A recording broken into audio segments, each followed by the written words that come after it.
kalau lo ikut pencarian bakat kan berarti lo udah siap dinilai, udah siap dikritisi. Sedangkan aku nggak perlu banget sih. Aku bisa bilang kayak Tulus itu puitis, tapi sebenarnya puitisnya itu puitis yang berbeda dari penyanyi-penyanyi yang puitis lainnya. Karena kan sekarang apa-apa Korea kan. Kalau kamu lihat di sosial media ya juaranya adalah tentang Korea gitu. Semua orang tuh ngomongin Korea, orang yang nggak ngerti Korea jadi tahu Korea karena kita lihat dari baliho aja udah kayak yes. Dan semua orang jadi gila drama sekarang. Ya kita harus receiving backlash atau misalnya bad comments atau ya pokoknya semua yang dilakukan netizen itu yang buruk ya.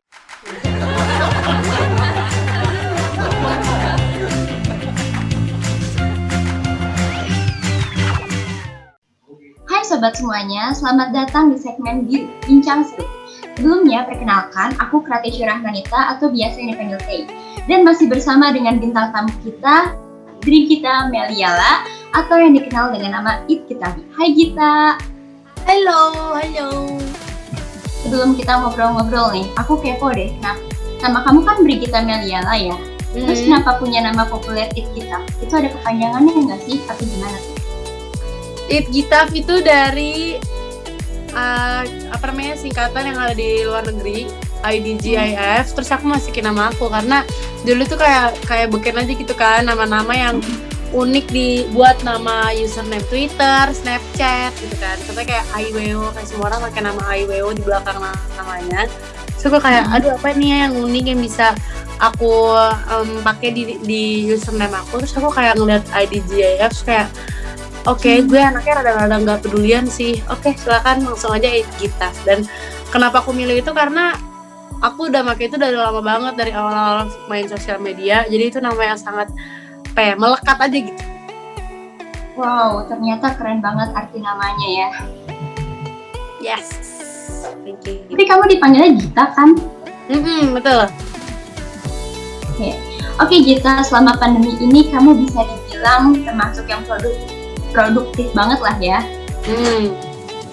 Di masa pandemi ini kan kamu lagi naik-naiknya nih di TikTok, di Instagram, di YouTube, dan bahkan beberapa kali diundang di acara TV. Nah, perasaan kamu sendiri gimana nih?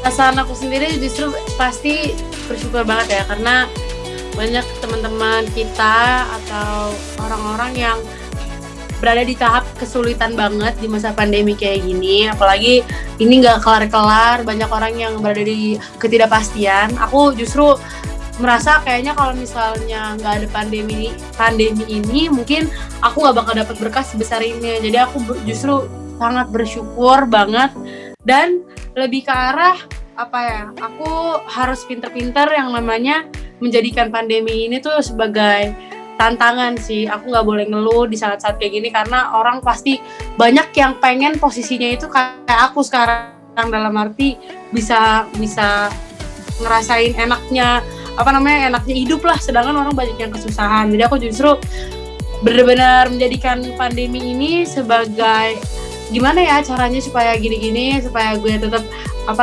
aktif, tetap produktif yang tadi kayak kamu bilang. Itu sih, aku bersyukur banget. Jadi intinya pandemi ini membawa berkah buat kamu ya? Ya, pastilah. Oke, tapi nih kalau boleh tahu, kamu kan sebenarnya main TikTok itu sejak kapan sih? Pas baru pandemi atau udah lama? Aku main TikTok itu dari bulan Agustus akhir 2020. Wow, jadi masih baru lah ya? Lumayan. Itu gimana ceritanya kamu bisa memutuskan untuk main TikTok dan rutin bikin konten nyanyi-nyanyi gitu?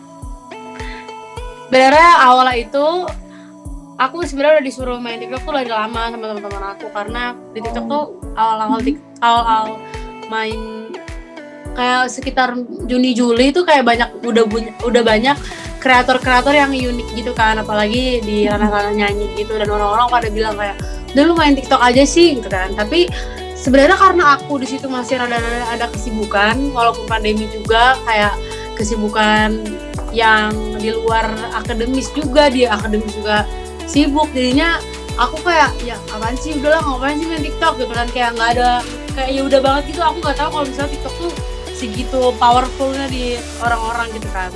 Dan pada akhirnya sekitar PSBB yang kedua itu tuh bener-bener semua rencana aku, semua plan aku pada bulan itu dan kedepannya itu batal semua dan diundur. Terus kayak bener-bener gabut banget kan di rumah.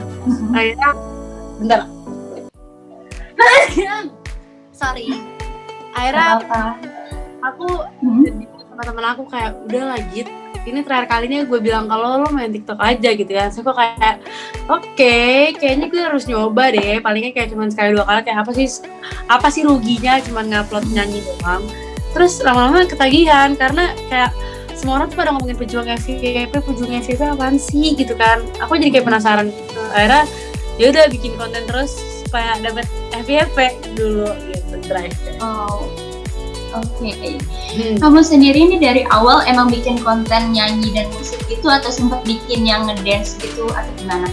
Aduh, itu bukan ranah saya ya. Kayak dance itu tuh jauh dari, iya pokoknya jauh banget lah. Pokoknya aku dari awal itu udah tahu diri ya. Kan aku tidak lihat, aku juga tidak piawai dalam berjoget. Jadi pas awal main TikTok tuh udah langsung aja ya udah gue mau nyanyi gitu. Jadi langsung nyanyi gitu ya? Yes, betul. Nah, konten nyanyi kamu tuh kan bagus-bagus banget tuh. Suaranya merdu banget, enak gitu didengarnya. Nah, seorang Gita tuh sebenarnya bisa nyanyi sejak usia berapa tahun sih? Masih ingat nggak? Aku nyanyi tuh sebenarnya dari kecil. Cuman aku mulai kenal panggung itu pas SMA karena aku kan ikut band. Terus ya mulai dari situ aku cari-cari pengalaman dan di situ juga aku mulai main Instagram dan upload kayak cover gitu lah. Terus keterusan gitu kayak nyanyi di sosial media gitu.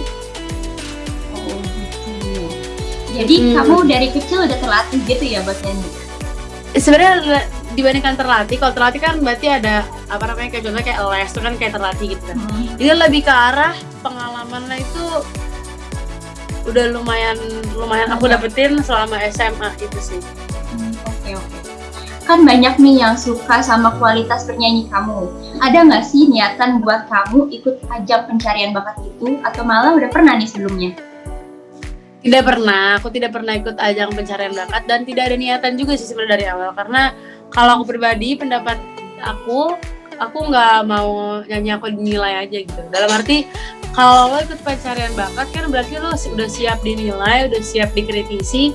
Sedangkan aku nggak perlu banget sih kayak itu bukan walaupun kalau kita ikut ajang pencarian bakat itu exposure dan segala-gala itu rasanya kayak udah terjamin gitu. Apalagi kalau kita jadi pemenangnya. Cuman ya banyak jalan lah menuju Roma, nggak perlu kayak bisa nyanyi dikit langsung ajang gitu. Kayaknya nggak perlu. Ya, jadi kayak banyak jalan itu ya kan buat kamu nampilin itu kamu. Oke. Selain bisa nyanyi, kamu bisa main alat musik nggak? Iya bisa, tapi nggak jago. Apa tuh? Aku bisa main gitar. Wow, selain gitar ada lagi nggak? Piano, tapi dua-duanya sama-sama kayak ya udah basic skill aja. Oh, keren banget. Kamu sendiri punya sosok inspirasi nggak sih atau idola dalam bermusik? Idola aku adalah Tulus kalau penyanyi Indonesia. Kalau misalnya luar negeri aku suka John Mayer. Oke. Apa yang kamu suka dari Tulus nih? Aku sebenarnya suka sama Tulus itu karena menurut aku itu dia itu kayak penyanyi Indonesia yang masa-masa seperti ini yang lagi produktifnya dan karya-karya tuh benar-benar aku bisa bilang kayak Tulus itu puitis, tapi sebenarnya puitisnya itu puitis yang berbeda dari penyanyi-penyanyi yang puitis lainnya dalam arti dia tuh kayak dia itu bisa menyampaikan lirik-liriknya itu untuk orang awam pun tahu gitu, orang awam pun ngerti. Padahal kalau misalnya penyanyi puitis lainnya tuh kadang kita butuh mencerna, butuh kayak ada kemampuan tersendiri dalam menginterpretasikan pesan yang pengen disampaikan dari lagunya. Tapi kalau Tulus tuh dapat dengan mudah, contohnya kayak Kiasan dia bikin lagu tentang sepatu gitu kayak, dan orang tuh sekali denger udah tahu ini lagu tentang apa. Itu menurut aku yang yang sangat-sangat menarik dan dan menjadi inspirasi aku banget dari Tulus. Oh, oke. Oh iya, kamu ini sekarang umurnya berapa sih kalau boleh tahu? Aku 19 tahun. Berarti kuliah ya kamu? Yap. Kuliah di mana tuh kalau boleh tahu? Aku kuliah di UI. Wah, ambil jurusan apa nih? Aku ambil Korea, Bahasa dan Kebudayaan Korea. Wih, kenapa kamu ambil jurusan itu Gita? Karena kamu suka Korea kah? Atau ada alasan lain? Sebenarnya kalau aku masuk Korea itu karena melihat peluang sih. Karena kan sekarang apa-apa Korea kan. Kalau kamu lihat di sosial media ya juaranya adalah tentang Korea gitu. Semua orang tuh ngomongin Korea, orang yang nggak ngerti Korea jadi tahu Korea karena kita lihat dari baliho aja udah kayak BTS dan semuanya tuh dan semua orang jadi gila drama sekarang. Dan dulu aku waktu pertama kali masuk jurusan ini aku udah melihat itu dalam arti aku ngeliat K-pop tuh K-pop dan K-drama kulturnya Korea itu bakal mengikat orang-orang dunia, bakal menarik perhatian orang-orang internasional termasuk orang-orang Indonesia dan pasti itu bakal membuka jalan buat orang-orang yang bener-bener belajar tentang Korea kayak itu tuh dibutuhkan gitu. Dan aku melihat peluang itu. Oke, seorang Brigitta Meliala kan sekarang sudah bisa disebut sebagai public figure, content creator, tiktoker, selebgram. Nah, menurut kamu apa sih suka dukanya mendapat tanda kutip gelar tersebut? Sebenarnya gelar itu kayak terlalu megah gitu ya. Mungkin yang nggak tahu lah, maksudnya kayak label apapun terserah, tapi suka dukanya itu banyak pasti. Kalau sukanya semuanya tuh rasanya kayak gue pantas gak ya dapat receiving love this much gitu.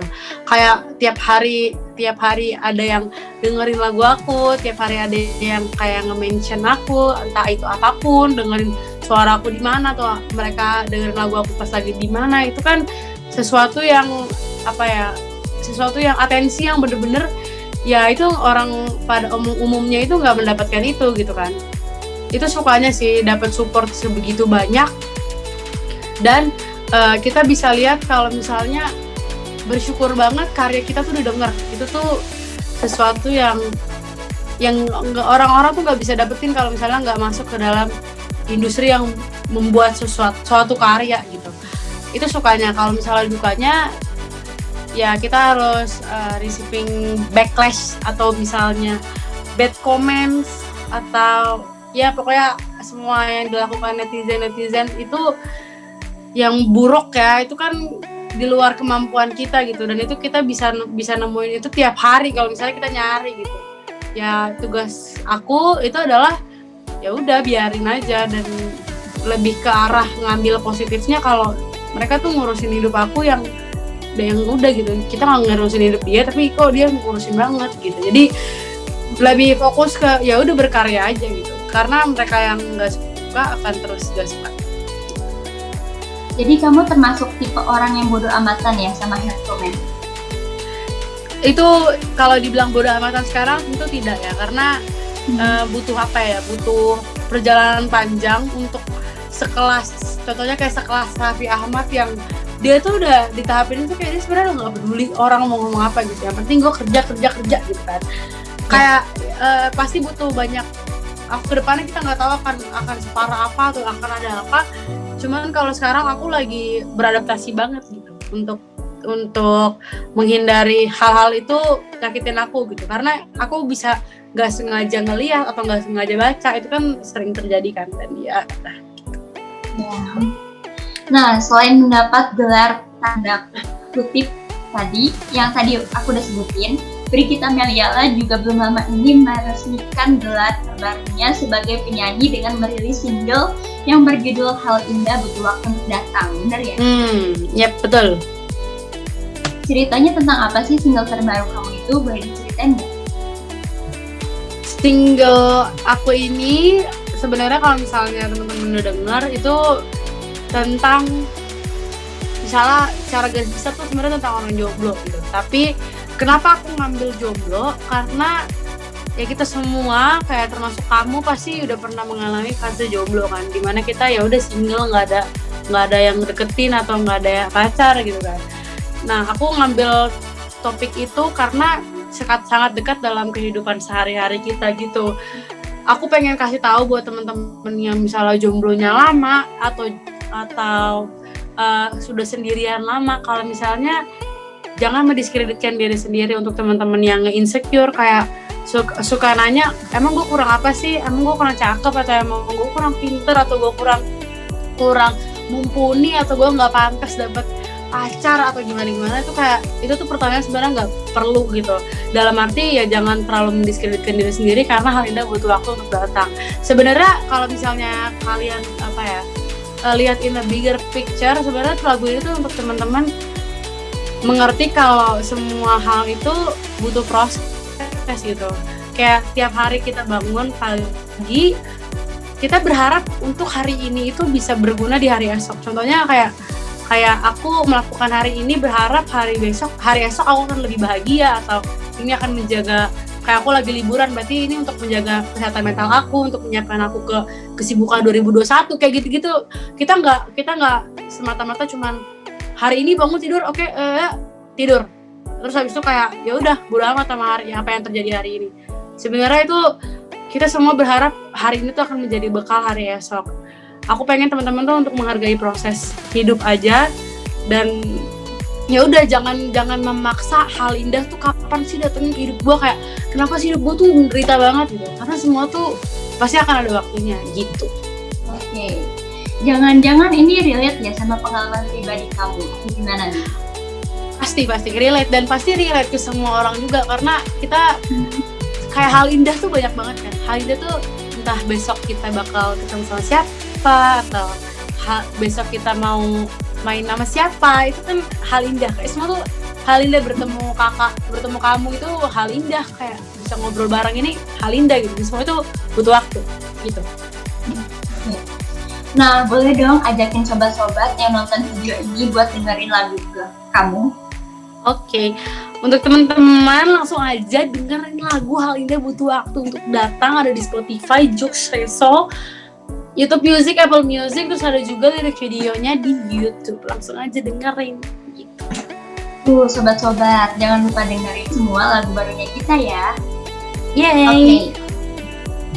Sekian dari Biru, bincang seru bareng Gita Meliala atau It Gita kali ini. Makasih buat Gita yang udah gabung. Jangan lupa untuk follow semua media sosial Karya Media Group yang ada di bawah layar ini, karena bakalan ada konten bareng bintang tamu lainnya yang bakal seru.